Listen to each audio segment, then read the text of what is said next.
US में अब जन्म लेते ही बच्चे के नाम से $1000 का इन्वेस्टमेंट शुरू हो सकता है। ये कोई प्राइवेट स्कीम नहीं बल्कि सरकार की नई पहल है जिसे ट्रम्प अकाउंट या 530A इनिशिएटिव के नाम से लॉन्च किया गया है।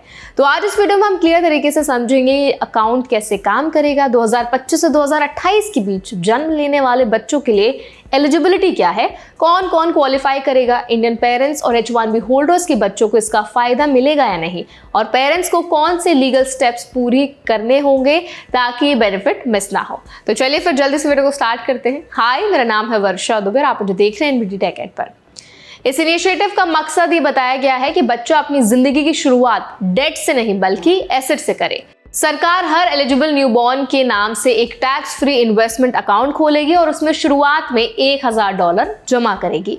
ये अमाउंट सीधे फेडरल गवर्नमेंट की तरफ से सीड मनी के तौर पर डाला जाएगा। उसके बाद ये पैसा मार्केट बेस्ड इन्वेस्टमेंट ऑप्शंस में लगाया जाएगा ताकि समय के साथ इसमें ग्रोथ हो सके। अब समझते हैं अकाउंट प्रैक्टिकली कैसे काम करेगा। सबसे पहले बच्चे के जन्म पर गवर्नमेंट $1000 जमा करेगी। इसके बाद पेरेंट्स, फैमिली मेंबर्स, एम्प्लॉयर या स्टेट गवर्नमेंट भी इसमें एडिशनल कंट्रीब्यूशन कर सकते हैं। सालाना मैक्सिमम कंट्रीब्यूशन लिमिट $5000 रखी गई है, यानी अगर पेरेंट्स हर साल रेगुलर अमाउंट जोड़ते हैं और मार्केट ग्रोथ भी मिलती है तो 18 साल की उम्र तक ये फंड काफी बड़ा बन सकता है। सरकार का अनुमान है कि लगातार कंट्रीब्यूशन के साथ ये अमाउंट $50000 या उससे भी ज्यादा हो सकता है।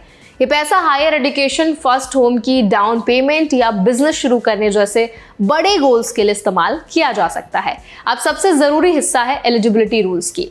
ये बेनिफिट हर बच्चे को नहीं मिलेगा। पहला रूल है बर्थ विंडो।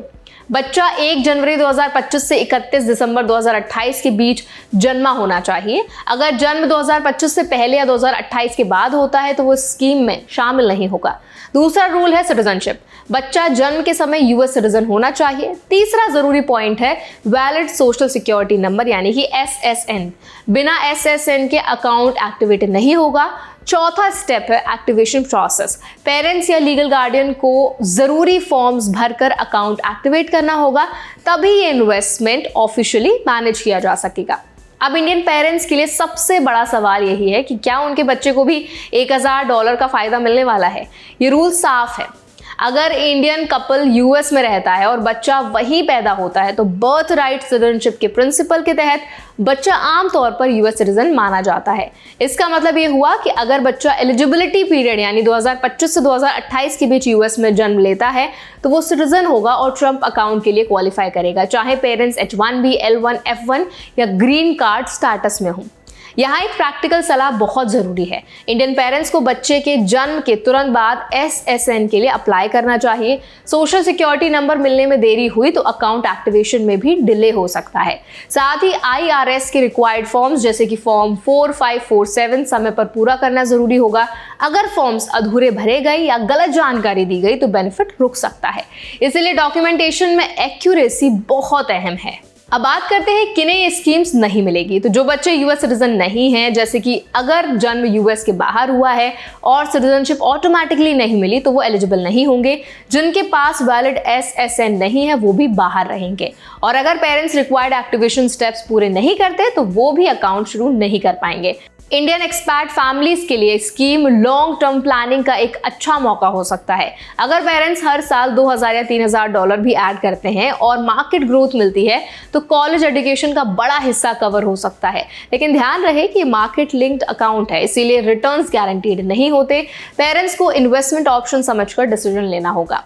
लीगल राइट्स के एंगल से देखें तो अगर बच्चा यूएस सिटीजन है तो उसे फेडरल बेनिफिट्स में बराबरी का अधिकार मिलता है, चाहे पेरेंट्स का इमिग्रेशन स्टेटस टेम्पररी ही क्यों ना हो। इसलिए H1B या ग्रीन कार्ड होल्डर पेरेंट्स को चिंता करने की जरूरत नहीं है, बस एलिजिबिलिटी कंडीशंस पूरी होनी चाहिए। एक और जरूरी बात यह है कि अकाउंट पेरेंट्स के नाम पर नहीं बल्कि बच्चे के नाम पर होगा। इसका मतलब फंड्स का इस्तेमाल फ्यूचर में डिफाइंड पर्पसेस के लिए किया जाएगा। पेरेंट्स गार्डियन के तौर पर मैनेज कर सकते हैं लेकिन ओनरशिप बच्चे की ही मानी जाएगी। इंडियन कम्युनिटी के लिए समझना जरूरी है कि स्कीम ऑटोमेटिक नहीं। जन्म के बाद पेपर वर्क पूरा करना, SSN लेना, IRS प्रोसेस फॉलो करना और कंट्रीब्यूशन लिमिट का ध्यान रखना सब पेरेंट्स की जिम्मेदारी है। अगर सही समय पर स्टेप्स उठाए जाएं तो $1000 फ्यूचर में बड़ा फाइनेंशियल सपोर्ट बन सकता है। इस पूरी पहल का मकसद अगली पीढ़ी को फाइनेंशियल बेस देना है। इंडियन फैमिलीज जो यूएस में सेटल्ड हैं या टेम्पररी वीजा पर हैं, उनके लिए एक स्ट्रक्चर्ड सेविंग टूल की तरह काम करने वाला है। समझदारी इसी में है कि रूल्स को ध्यान से पढ़ें, डेडलाइन मिस ना करें और लीगल डॉक्यूमेंटेशन पूरा रखें। तो अब आप इस पूरे अपडेट के बारे में क्या सोचते हैं, आपकी क्या राय है, कमेंट्स में जरूर बताएं। ऐसे और भी अपडेट्स के लिए, वीडियोस के लिए हमारे चैनल एनबीटी टेक एड को भी जरूर सब्सक्राइब करें।